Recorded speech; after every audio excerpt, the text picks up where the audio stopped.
안녕하세요. 저는 40대 초반 놀라운 경험을 하게 된 평범한 여성입니다. 저는 예전에 저희 어머니께 사람은 마음으로 대해야 한다고 들은 적이 있었어요. 그 어떤 말도 신뢰를 쌓을 수 없고 진심을 줄 수 없으며 마음에서 우러나오는 행동만이 상대방을 움직일 수 있다고 말하셨죠. 저에겐 마음과 진심을 주고받은 소중한 사람들이 있습니다. 바로 저희 시댁 가족들인데요. 오늘 드릴 사연도 그런 제 마음속 한켠을 지키고 계시는 한 사람에 대한 이야기입니다. 저는 젊을 적 생산직으로 일을 했어요. 힘든 일이었지만 돈은 차곡차곡 모을 수 있는 직업이었고 돈이 모이면 작은 가게라도 열려고 악착같이 일했습니다. 하루는 직장 동료 중에 홀어머니 밑에서 자란 남자 동기가 있었는데 생활이 참 공공했어요. 생산직에 들어온 지 얼마 되지도 않았는데 어머니를 잃게 된 거죠.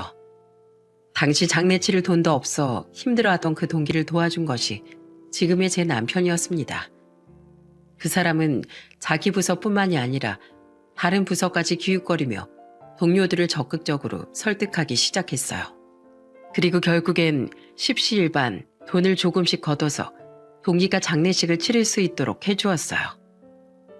형님 덕분에 제가 어머니 마지막 가는 길에 부끄럽지 않은 아들이 됐어요. 정말 너무 감사드립니다. 제가 이 빚을 언젠간 형님과 회사 사람들에게 꼭 갚을게요. 많은 사람들이 모인 곳에서 감사하다며 울며 말하는 동기를 보면서 참 대단한 사람이라고 그때 생각했습니다. 25세 그 사람과 만나기 시작했고 1년 만에 저희는 결혼을 할 수 있었어요.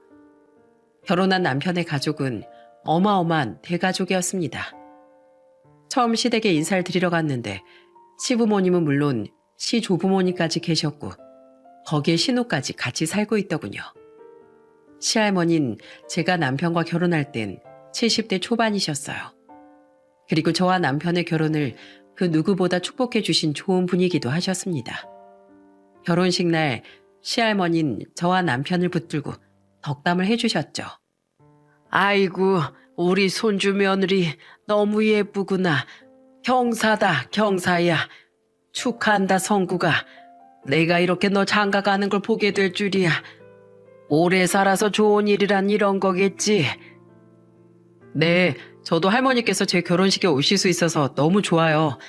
할머니 바쁜 엄마 대신 저를 키워준 어머니나 마찬가지니까요. 제가 이렇게 장성해서 아내를 맞이할 수 있던 것도 다 할머니 덕분이에요. 정말 고맙습니다, 할머니. 남편 말에 시할머니는 방긋 웃으시며 가방에서 주섬주섬 무언가를 꺼내 제 손에 얹어주셨어요. 이건 바로 봉투였습니다. 그리고 그 안에는 한눈에 봐도 축의금의 수준을 넘어서는 돈이 들어가 있었어요. 1,000만 원이다.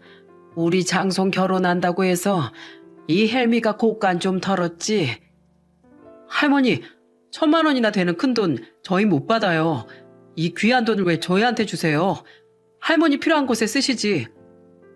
저는 너무 놀라 들고 있던 봉투를 얼른 시할머니께 돌려드리려고 했어요. 그런데 시할머니께서 제 손을 탁 붙잡고 말씀하셨습니다. 귀한 돈? 원래 귀한 돈은 귀한 데 쓰는 거야. 받아라. 늙은 우리가 돈 쓸 데가 어딨겠니? 너희가 잘 써주면 그걸로 그 값을 하는 거야.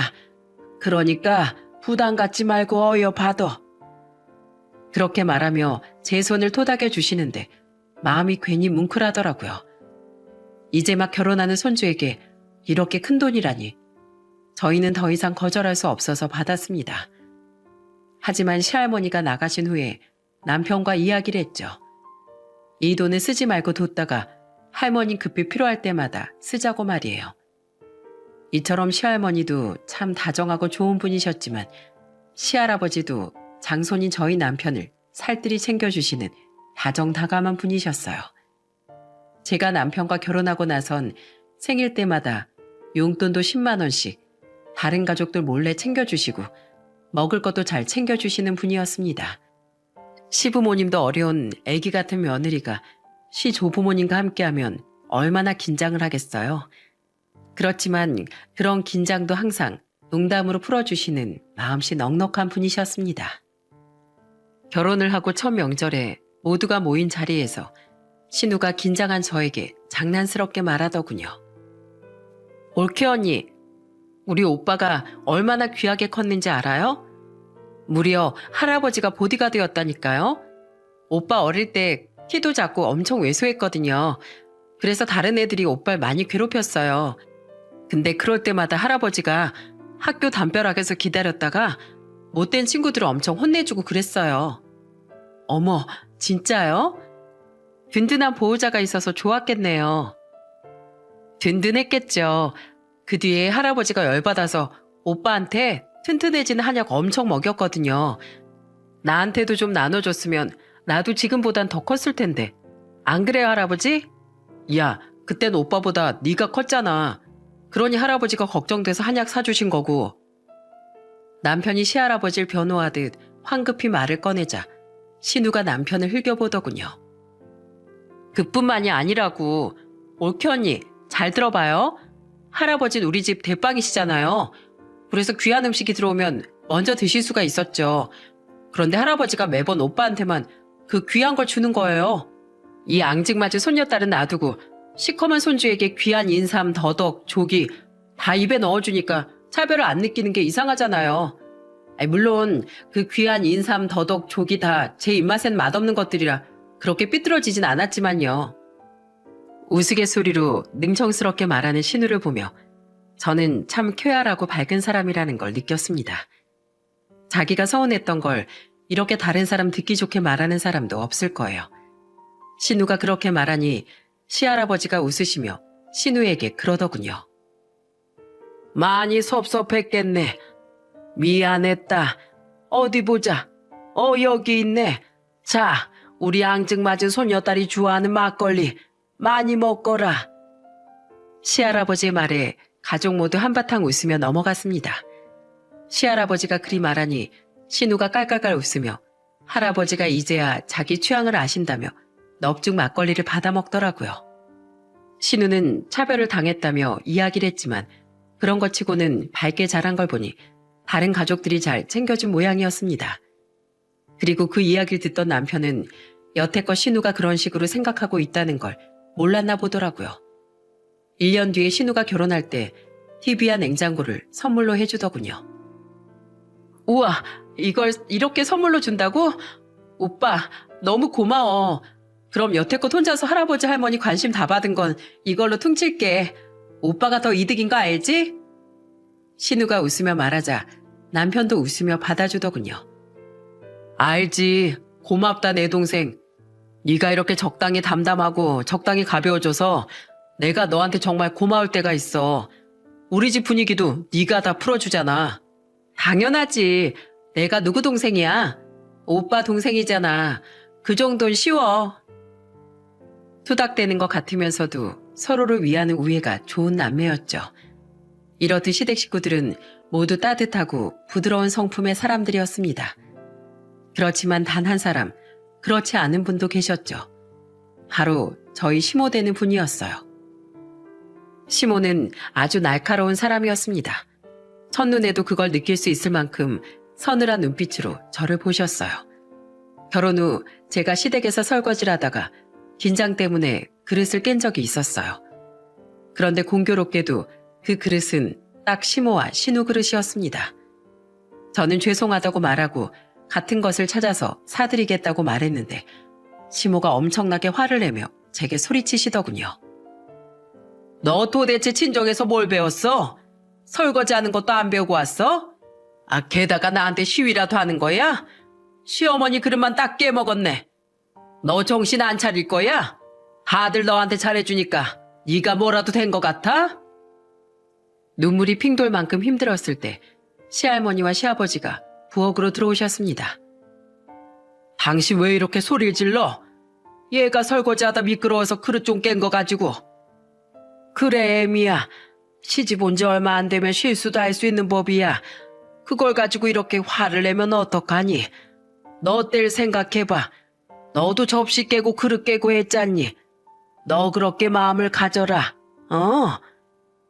당신, 그리고 어머님, 두 사람이 계속 얘를 감싸고 도니까 얘가 버르장머리가 없는 거예요. 이제 익숙해질 때도 됐는데 이러는 거 보면 고의라고요. 그만하래도 좋은 날에 큰 소리 내면 오돈복도 돌아가는 법이야. 그릇은 내가 사주마. 아가, 설거지 끝냈으면 거실로 와서 쉬어라. 그렇게 언제나 신경이 곤두서 있는 시모를 대신해 시할머니와 시아버진 저를 지켜주었습니다. 너무나 고마웠어요. 시모가 아무리 절 구박해도 다른 분들이 있는 한 견딜 수 있다는 든든한 마음이 들었습니다. 그런데 갑작스럽게 그 화목한 분위기가 와장창 깨져버린 일이 생겼습니다. 바로 시할아버지가 폐암으로 진단을 받고 병원에 입원하시게 된 거였어요. 숨이 안 쉬어질 정도로 기침을 하는 모습에 기암한 시할머니께서 할아버님을 모시고 병원으로 가셨습니다. 의사는 연세가 너무 많으셔서 수술을 기대할 수도 없다고 했습니다. 그 말을 들은 시할머니께선 그래도 희망을 버리지 않으셨어요. 치료받으면 괜찮을 거예요. 그러니까 절대로 포기하지 마요.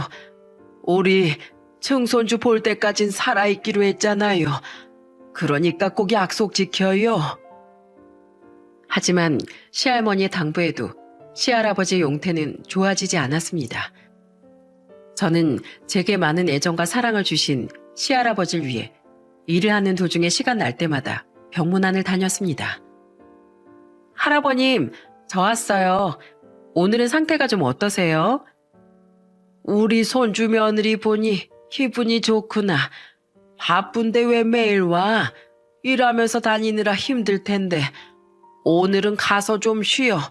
좀 이따 할머니도 오기로 했다. 그러니 넌 어여 가서 쉬거라. 그럼 할머님 오실 때까지만 제가 곁에 있을게요. 그렇게 입원 초기에만 해도 정정하시던 시할아버진 갈수록 점점 야위어져 갔고 말수가 줄어들어갔습니다. 그런 시할아버지의 모습을 보실 때마다 시할머니는 필사적으로 시할아버지를 이곳에 붙들어 메워 놓으려는 듯 혼신의 힘을 다해 말하곤 했습니다. 여보, 왜 그렇게 먼저 가려고 해요?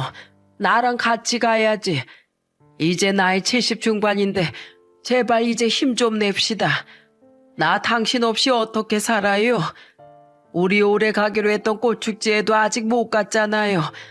난 당신 아니면 꽃 구경하러도 안 갈 거예요. 그러니까 나 꽃 보여주려면 힘내요. 우리의 간절한 바람도 무색하게 시할아버진 그날 갑작스런 고통에 시달리며 중환자실로 실려갔습니다. 의사와 간호사들이 바쁘게 왔다 갔다 하더니 곧 의사가 저희 가족을 다 불러 모았습니다.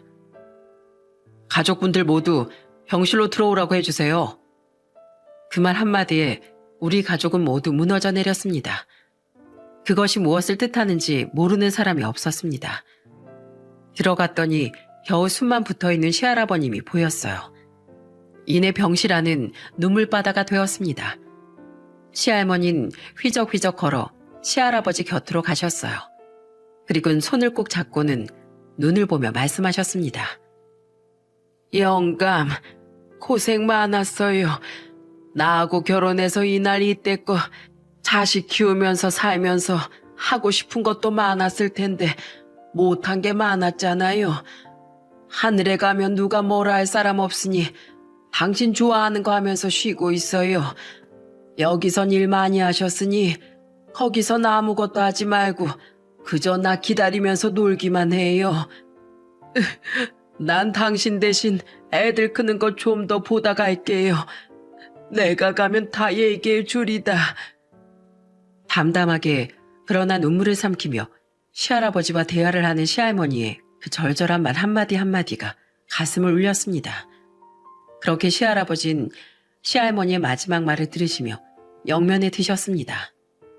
삐하는 소리와 실려나가는 시할아버지의 모습에 저희 가족은 모두 눈물과 소리를 지르며 시할아버지를 불렀습니다. 할아버지, 할아버지, 제 아들 보고 가시겠다고 그러셨잖아요.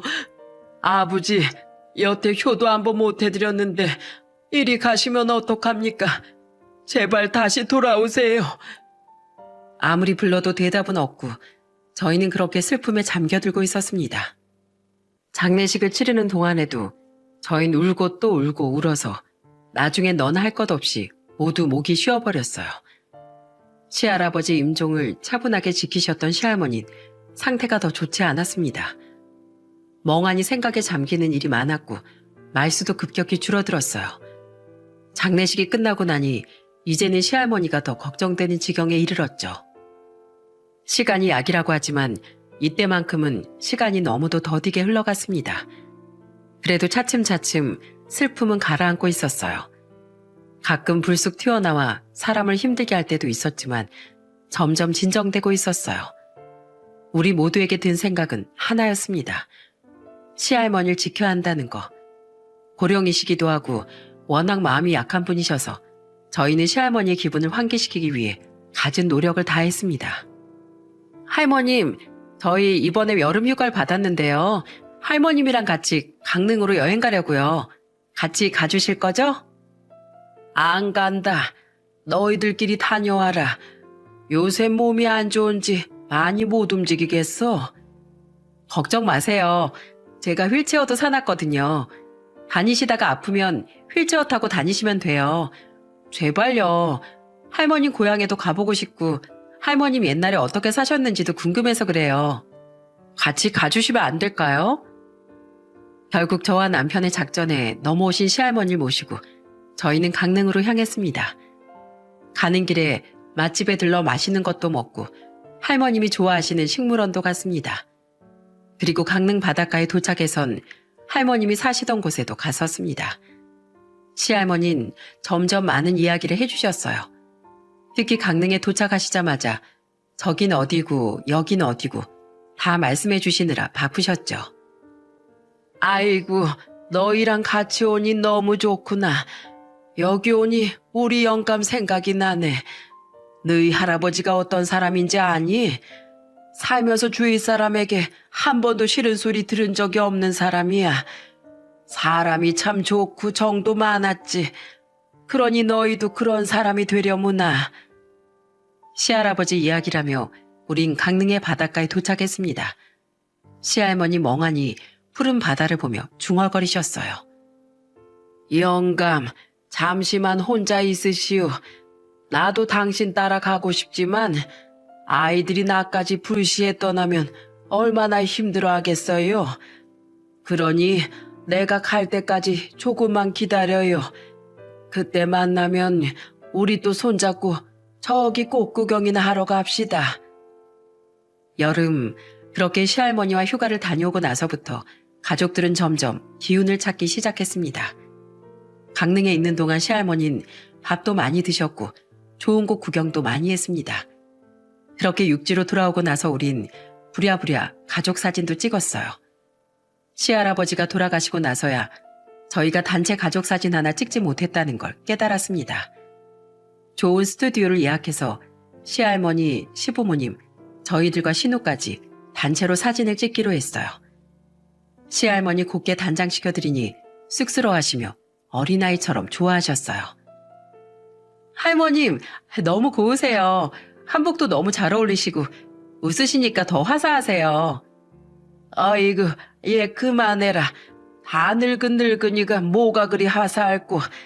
너야말로 제일 예쁘구나. 이 둥근 배도 참 탐스러우니 내가 그래도 복이 있나 보다. 증손이 태어나는 건 볼 수 있겠어. 시할아버지가 돌아가신 뒤 저는 임신을 했고 사실 그 덕에 가족들이 시할아버지를 잃은 슬픔에서 조금은 벗어날 수 있었던 것 같아요. 시할아버지가 돌아가신 뒤 저희는 시할머니에게 좋은 일만 생기도록 만들어드리고 싶었지만 그리 되지만은 않더라고요. 시할머니는 당뇨와 고혈압으로 계속 약물로 치료를 하며 관리를 받는 상황이었습니다. 노안으로 오는 병이라 막을 수는 없었지만 그 탓에 나날이 기력이 쇠해지셨어요. 그리고 가족 사진을 찍고 얼마 뒤 시할아버지의 생신날 홀로 산소에 가셨다가 돌아오던 시할머니는 그만 계단에 넘어져 병원에 입원까지 하게 됐습니다. 아무도 몰래 혼자 다녀오시느라 저희도 일하는 도중에 연락을 받고 병원으로 달려왔죠. 다행히 수술하지 않고 접합이 가능한 상태였는데 대신 장기간 입원하셔야 했습니다. 저는 남편, 신우, 시아버지, 시모와 함께 번갈아 가며 병문안을 다녔어요. 할머님, 저 왔어요. 여기 좋아하시는 고구마도 쪄왔어요. 한번 드셔보세요. 그리고 오늘도 고모님한테 배운 반찬 몇 가지 들고 왔으니까 냉장고에 넣어 두시고 식사 때마다 꺼내 드세요. 아이고, 우리 손주 며느리 뭘 이런 걸 갖고 와. 그래도 네가 항상 반찬을 가지고 와서 너무 고마워. 병원 밥은 밍밍하고 맛도 없는데 그럴 때마다 우리 아가가 만든 반찬 먹으면 얼마나 맛있는지. 저는 시할머니의 그 말을 들으며 멋쩍게 웃으며 주변 어르신들에게 가지고 온 주전부리를 나누어 드렸어요. 그랬더니 옆 침대에 계신 분이 말을 꺼냈습니다. 할머니, 그 아가씨가 할머니 손녀가 아니고 손주 며느리야? 세상에 이렇게 참한 아가씨가 어디 있나. 요새 젊은 사람 같지 않게 참 싹싹하고 예의가 바르네. 아니에요. 저희 시할머니께서 절 얼마나 아껴주셨는데요. 그런 거 생각하면 당연히 해야 할 일이에요. 말도 참 곱게 하고. 아유, 할머니 좋겠어요. 번갈아 가며 가족들이 이렇게 병문안도 오고 그것도 복이야, 복. 그게 어찌 제 복이겠습니까? 우리 영감이 애들을 바르게 키워놔서 그래요. 아이고, 이렇게 잡아두면 안 되지. 일하고 오느라 힘들지? 어여 집에 가보거라. 저를 대견스럽게 여기고 항상 걱정해주는 시할머니를 볼 때마다 저는 더 잘해드리고 싶었습니다. 제게 기대하시는 만큼 되돌려드리고 싶은 마음이었죠. 시할아버지를 잃은 마음의 상처가 이제 겨우 아물고 딱지가 않고 있었습니다. 시할머니는 1년 가까이 입원하셨고 퇴원하셨습니다. 나오셔서 이제 또 즐겁게 보내나 했는데 또 다른 시련이 저희를 찾아왔어요. 그 누구도 원치 않았던 형태로 말입니다. 당시에 전 회사 후 김밥집을 운영하던 중이었는데 김밥집으로 전화가 왔어요. 혼자서 운영하는 작은 점포였지만 그래도 점심시간이라 포장 손님이 많았습니다. 저는 당연히 포장 주문이라고 생각하고 전화를 받았죠. 얘야, 너희 빨리 오거라. 네 시아버지가 아이고 이를 어쩌면 좋니. 아이고. 전화기 너머로 들려오는 시할머니 목소리에 저는 심장이 철렁했습니다. 손이 부들부들 떨렸어요. 저는 주소를 받아들고 부랴부랴 가게 문부터 닫았습니다. 집에 큰일이 있어서 그렇다고 양해를 구하고 앞치마도 벗지 못한 채 서둘러 주소를 받은 곳으로 달려갔어요. 그곳은 병원이 아닌 장례식장이었습니다. 아범아, 아직 나보다 어린 네가 이렇게 허망하게 세상을 뜬단 말이냐. 어서 눈을 떠봐, 어서. 절규하는 시할머니와 여기저기 들리는 곡소리. 저는 울고 있는 남편을 붙들고 물었습니다. 대체 왜 이런 일이 벌어진 거야? 아침에도 나한테 전화 주셔서 오늘도 수고하라고 인사해 주셨던 아버님이 왜 저기 누워 계신 거냐고. 시할아버지의 죽음이 예상 가능한 것이었다면 시아버지의 죽음은 예상치도 못한 너무도 갑작스러운 사고였습니다. 60세 정년을 채워 은퇴하셨으니 쉬어도 되건만 손주들 용돈이나 벌어보려고 신옷으로 일을 하셨는데 1년 8개월 만에 이런 사고를 당하시게 됐으니 청천벽력도 따로 없었죠. 남편이 제게 말해주었습니다. 신호를 주던 시아버지를 덤프트럭이 발견하지 못하고 그대로 치워버린 무척이나 무서운 사고였습니다. 거대한 트럭에 깔려버린 시아버지는 그 자리에서 의식을 잃으셨고 결국은 병원으로 오는 동안 사망하신 거였어요. 아버지, 이렇게 말도 없이 가시면 어떡해요. 아직 효도도 제대로 못했는데. 아버지, 아버님, 이렇게 가시면 어떡해요. 아직 아버님과 함께하지 못한 것도 많은데, 저희가 아직 해드리지 못한 것도 많은데 뭐가 그렇게 급하셨어요. 모두가 시아버지를 외치며 슬픔에 빠져 있는데 시할머니는 아들을 잃은 충격이 너무 크셨던 것 같았어요. 울며 아버님 이름을 외치던 시할머니께서 돌연 풀썩 쓰러지셨습니다. 장례식장은 더 난리가 나버렸어요. 남편이 시할머니를 얻고 근처 병원으로 달려갔고 진정제를 맞으며 의식이 회복되기를 기다리고 있었습니다. 아들을 먼저 보낸 아픔을 그 누가 이해할 수 있을까요? 상상조차 되지 않는 아픔을 겪은 시할머니는 눈을 뜨자마자 오열하며 울부짖었습니다.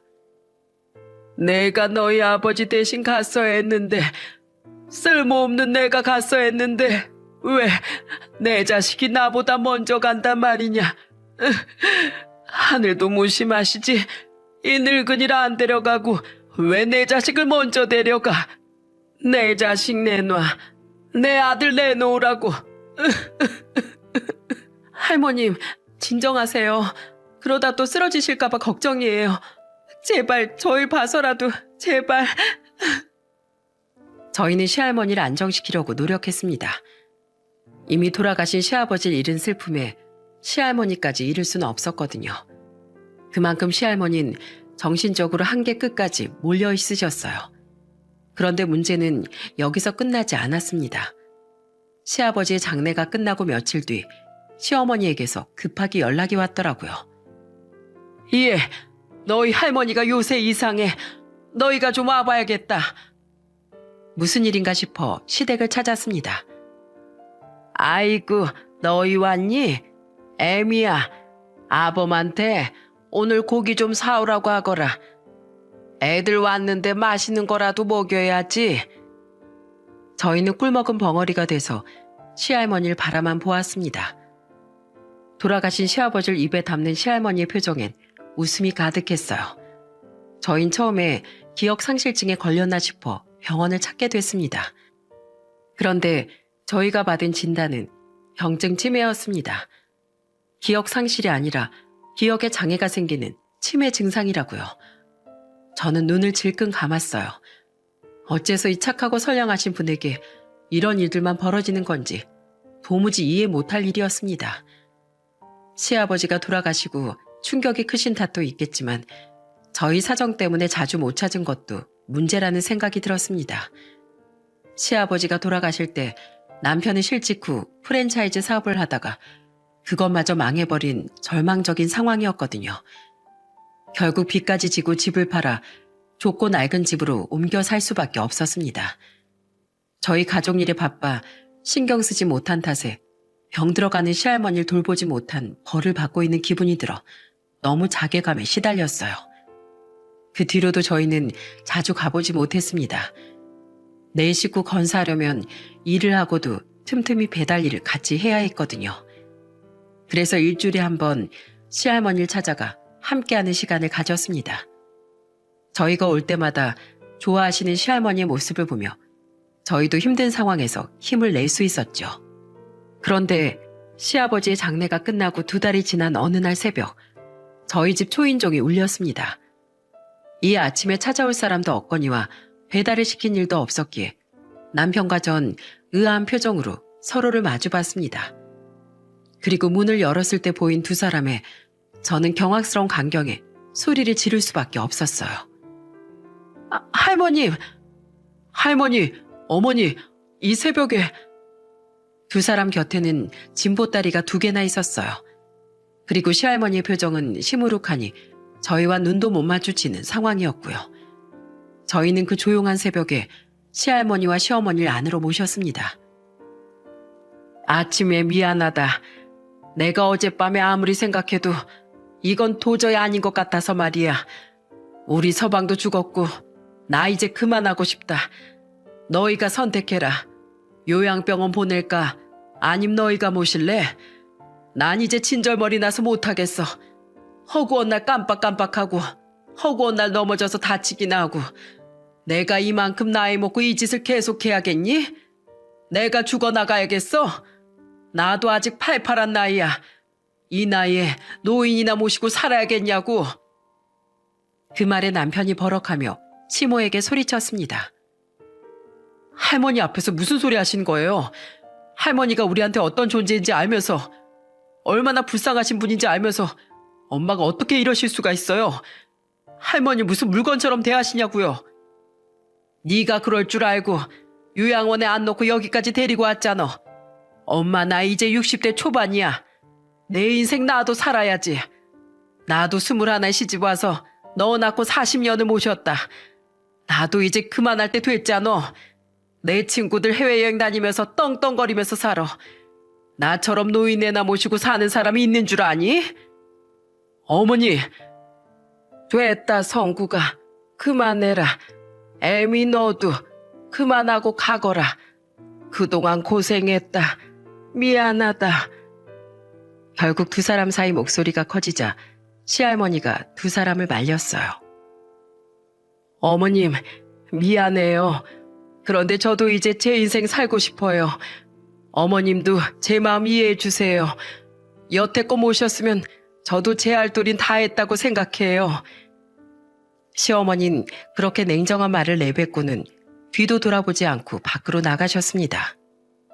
시할머님은 어머니가 가시자마자 현관에 주저앉아 눈물을 뚝뚝 흘리셨어요. 손주 며느라, 나이 먹으니 서럽구나. 영감 죽고 아들 죽으니까 나도 죽어야 되나 보다. 네 아버지 대신 내가 갔어야 돼. 내가 살아서 이 꼴을 보게 될 줄 알았으면 너희 아버지 갔을 때 나도 그냥 따라갈 것을. 할머니, 울지 마세요. 제가 있잖아요. 이 손주가 있잖아요. 저희가 모실 테니까 걱정하지 마세요. 네, 맞아요, 할머님. 저희가 있잖아요. 저희가 할머님을 얼마나 사랑하는데요. 저희 아이들도 할머니 엄청 좋아하잖아요.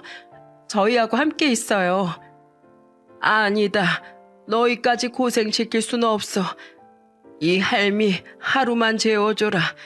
내일 내 발로 요양원에 가마. 그리고 죽을 때까지 거기에 있으마.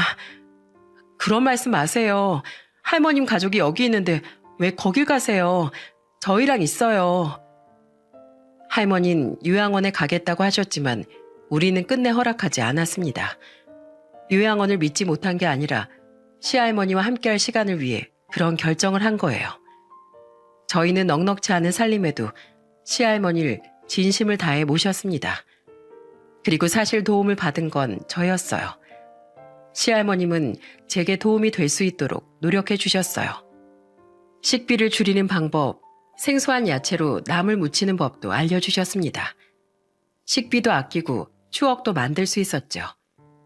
특히 아이들이 좋아했던 건 역시 주전부리였어요. 봄이 돼서 꽃이 피자 어디서 참꽃을 얻어오신 시할머니는 찹쌀가루 반죽하고 그 위에 꽃을 얹어 구운 찹쌀떡을 해주셨죠. 그리고 조청을 뿌려 먹으니 아이들이 엄청 좋아했어요. 왕할머니, 꽃 찹쌀떡 구워주세요. 바삭하고 쫀쫀한 찹쌀떡이요. 밥도 먹기 전에 찹쌀떡부터 구워달라고 우릴 못살게 구는 애들 때문에 시할머니와 저는 웃으며 한 장, 두 장 더 만들어주곤 했습니다. 그렇게 가족 모두 웃을 때마다 시할머니의 치매는 더 이상 진행되지 않고 점점 머무르는 듯 안정되어 가는 것 같았어요.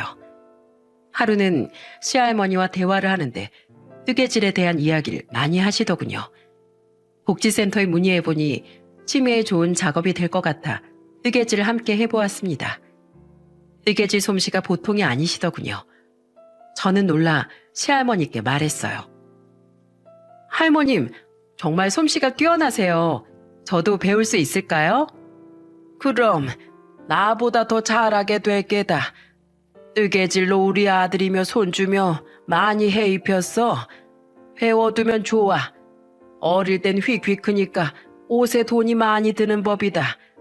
겨울옷은 또 더 비싸지 않니? 스웨터 뜨는 거 배워두면 돈도 절약하고 유용할 게야. 시할머니 해안에 감탄했는데 그 뒤에 시할머니가 뜨개질한 완성품을 보고 눈물을 흘렸습니다. 우리 애들 클 때까지 입을 수 있도록 하얀색과 검정색 유행 타지 않는 색의 스웨터를 크기별로 6벌 넘게 만드셨더라고요.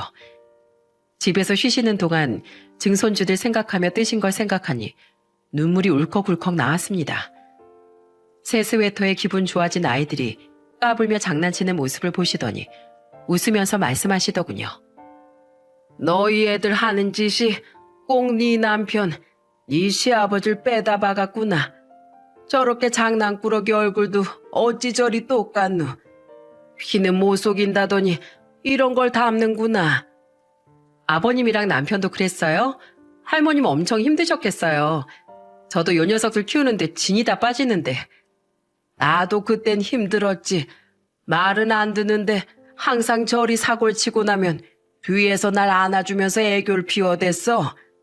저기 보거라. 네 아들도 너한테 그러는구나. 이런 걸 보면 참 재미있고 신기하단다. 너희랑 같이 있으니 옛 생각도 나고 참 좋아. 할머님이 좋으면 저도 좋아요. 제가 그렇게 말씀드리면 시할머니는 제 손을 꼭 잡아주며 말씀하셨어요. 내가 그래도 80 넘게 살면서 널 손주 며느리로 들인 게 제일 잘한 일이다 싶다. 속 깊고 정 많은 네가 이리 열심히 사는 거 보면 나도 이젠 큰 여한이 없다.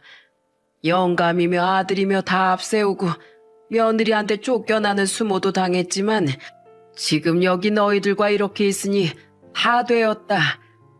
그런 말씀 마세요. 오래오래 저희들하고 이렇게 살아요, 할머님. 그러면 좋으련만 시간이 많을지 모르겠구나. 너희가 이리 잘해주는데도 몸이 점점 힘들어지는 게 느껴지니 말이야. 그런 말씀하시면 결국 그 밤 저는 이불을 뒤집어 쓰고 남몰래 울었어요. 기력이 사라지는 걸 저도 느꼈기에 그 말이 곧 일어날지도 모른다는 두려움이 생겨버렸습니다. 시모는 저희가 시할머니를 모시게 된 이후로 단 한 번도 연락이 없으셨어요. 그런데 시아버지께서 돌아가시고 1년하고도 3개월쯤 되던 어느 날 남편에게 연락이 왔습니다. 남편이 시모에게 작정하고 말했어요. 어머니, 할머니 얼굴 진짜 안 보실 거예요? 데려가서 모시라고 하지 않을 테니까 얼굴이라도 보러 오세요. 할머니 요즘 기력도 예전만 못하시고 많이 힘드세요. 언제 어떻게 되실지 모르는데 얼굴이라도 한번 보시고. 예, 난 됐어. 난 얼굴도 마주하기 싫다. 난 그냥 너희한테 소개시켜줄 사람이 있어서 보자고 연락한 거야. 그럼 할머니도 같이 나가면 안 돼요? 안 되지. 내가 새로 만난 사람이니까. 나 1년 전부터 사귀기 시작했어. 너희들한테 인사도 좀 하고. 어머니, 제발 좀 적당히 하세요. 그리고 1년 전이면 아버지 돌아가시고 바로 남자를 만났다는 말이에요? 설마 지금 그 남자 만난다고 할머니 버리려고 하신 거냐고요? 결국 불같이 화를 낸 남편이 시모가 말할 틈도 두지 않고 말했습니다. 그 사람 만날 생각 없으니까 앞으로 그런 말 하실 거면 연락하지 마세요. 너흰 정말 누구 자식들이야? 엄만 너무 서럽구나. 엄마가 좋은 남자 만나 새 인생 잘 살아보겠다는데 너희가 왜 인정을 안 해줘? 만나는 건 충분히 그럴 수 있다고 생각해요. 그런데 1년 전부터면 아버지 돌아가신 직후잖아요.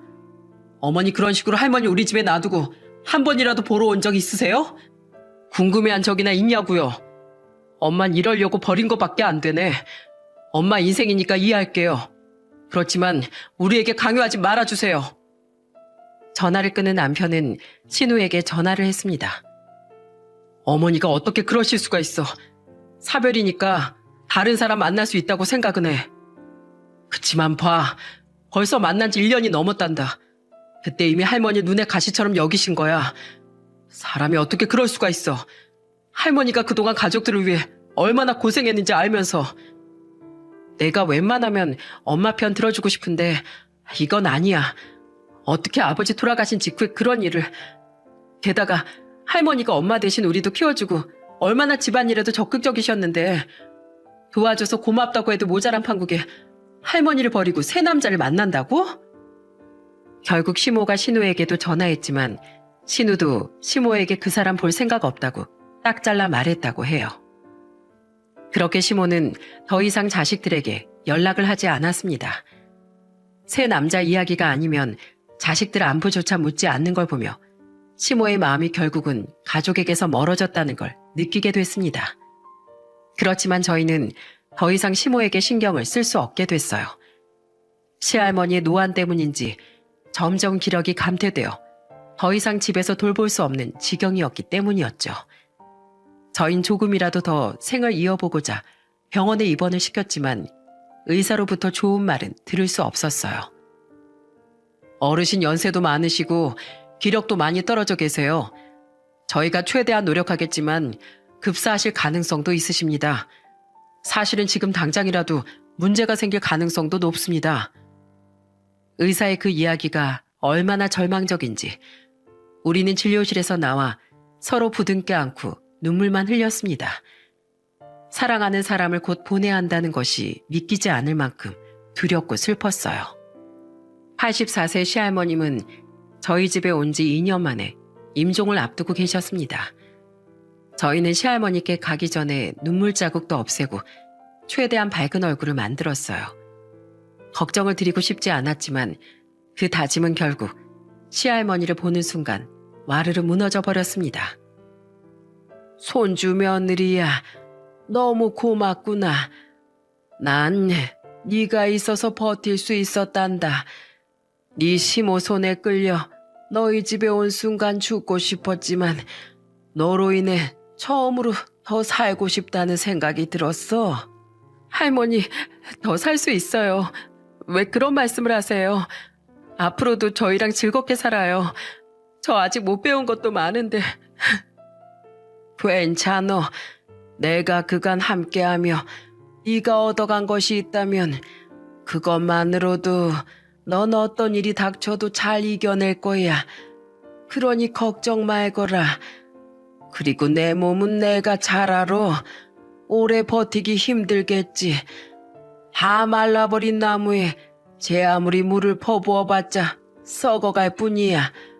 그래도 갑자기 가지 않아 천만다행이라고 생각한다. 내가 이걸 너희에게 줄 수 있어서.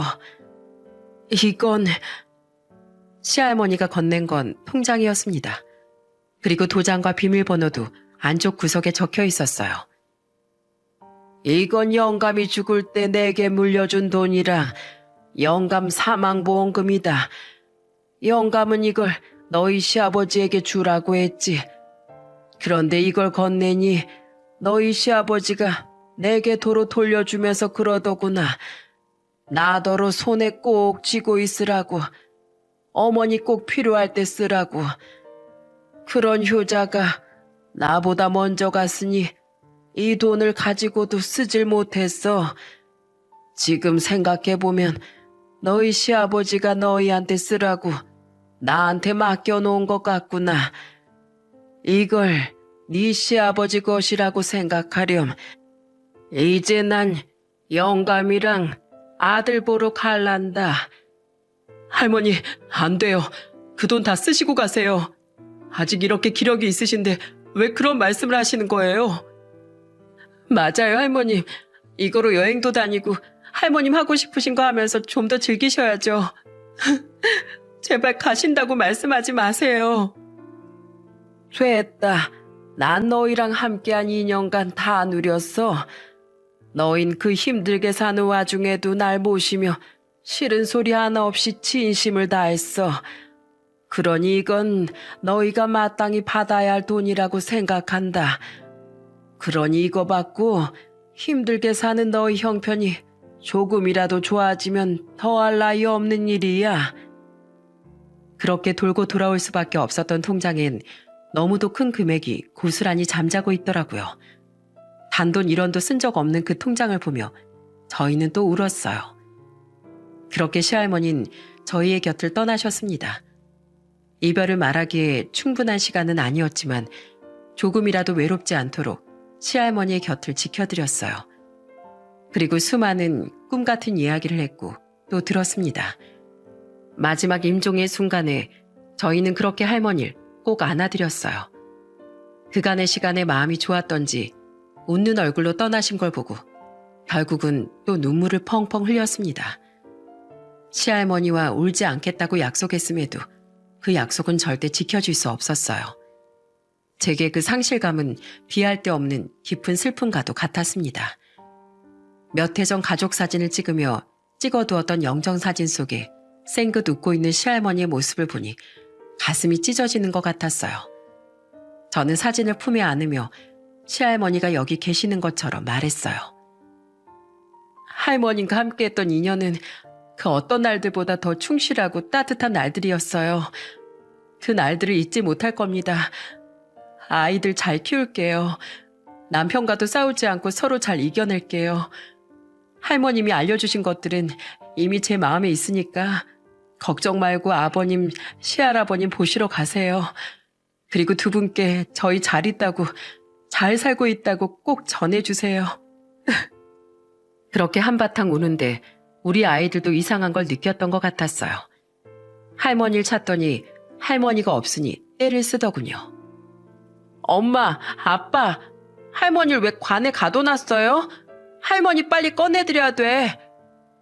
아무것도 모르는 둘째가 그렇게 말하는데 심장이 터질 것만 같았습니다.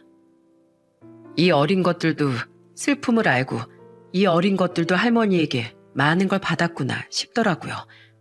결국 그 모습에 저는 또 눈물만 흘렸어요. 결국 신우가 아이들을 달래며 말하더군요. 얘들아, 당분간은 엄마 앞에서 왕할머니 이야기하지 마. 그러면 엄마 계속 울 거야. 알겠지? 아가씨 괜찮아요. 자, 얘들아, 이리 와봐. 왕할머니는 하늘나라로 가셨어. 아주 좋은 일을 많이 하셔서 아주 좋은 곳으로 가실 거야. 그래서 엄만 슬프지 않아. 다만 이제 보지 못하는 할머니가 보고 싶어서 울었어. 너희도 엄마 보고 싶다며 울 때 있었잖아. 그거랑 똑같은 거야. 볼 수 없으면 더 보고 싶어서 우는 거. 그렇게 작은 아이까지 추모의 시간을 가지는 시간 내내 장례식이 끝나갈 때까지도 시모는 얼굴조차 비추지 않았습니다. 장례 마지막 날 아주 잠깐 얼굴을 비춘 시모가 10분 만에 자리를 뜨려고 하자 남편이 버럭 화를 냈어요. 어머님 도대체 어떻게 이럴 수가 있어요? 할머니가 뭐가 그렇게 잘못했는데요? 그게 도대체 얼마나 큰 잘못이길래 죽음 앞에 계신 분 얼굴 한 번을 보러 안 와요? 어머니 말대로 40년을 모셨으면 가는 길 배웅이라도 해줬어야죠. 내가 왜 그렇게 해야 돼? 내가 그 집안에서 얼마나 소외감을 느꼈는지 넌 몰라. 모르니까 그런 소리 하는 거야. 죽은 네 아버지도 맨날 그렇게 네 할머니만 챙겼지. 어디 그뿐인 줄 아니? 너희들도 똑같이 너희 할머니만 챙겼잖아. 그게 할 소리예요? 할머니가 어머니 생각해서 우리들까지 다 돌보고 해준 건 생각도 안 나세요? 남편의 말에도 시모는 끝까지 모르쇠로 일관하며 후다닥 장례식장을 빠져나갔습니다. 시모는 시댁 식구들이 모두 시할머니만을 챙기는 것이 서운했던 모양이었어요. 그리고 그걸 고스란히 가슴속에 묵혀두며 나쁜 마음을 키웠던 것 같습니다. 그 뒤에도 간간히 소식이 들려왔지만 예전에 소개시켜 주겠다고 했던 남자와는 헤어지고 다른 사람을 만나고 있다는 소문 정도였고 남편은 아예 시모의 소식을 자신에게 전하지 말라며 화까지 냈습니다. 시할머니의 49제가 끝나고 저희는 그 통장을 어떻게 할까 고민했습니다. 신우가 그러더군요. 오빠랑 언니 덕분에 할머니가 그렇게 편하게 가실 수 있었던 것 같아. 그러니까 그 돈은 할머니가 말한 것처럼 두 사람을 위해서 써요. 난 시집가고 나서 할 수 있는 게 없어서 지금도 할머니 영정사진 앞에 고개도 못 들거든. 결국 신우 말을 듣고 저희는 낡고 좁은 이 집에서 나와 새로운 집을 사기로 했습니다. 남편 빚을 갚고 남은 돈에 대출을 껴서 아파트에 들어갈 수 있었는데 그곳에 들어가니 시할머니 생각이 더 크게 나더라고요.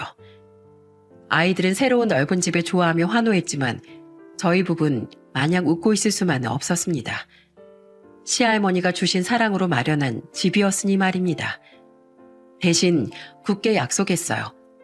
이 집만은 절대로 지켜내자고 말이죠.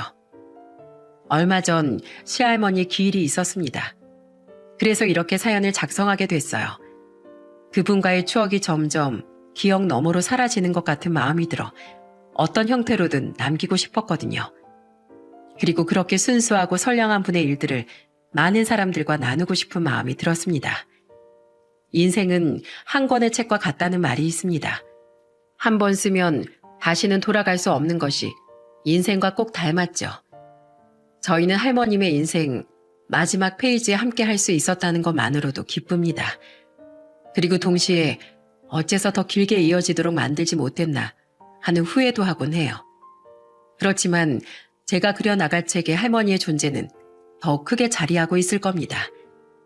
마지막까지 함께 할 수는 없어도 그분이 제게 남겨둔 것들은 제 생각을 통해 고스란히 남아있을 테니까요. 여러분, 소중한 사람과의 마지막에 어떤 후회도 없으시길 바랍니다. 긴 글 읽어주셔서 감사합니다. 모두들 행복한 하루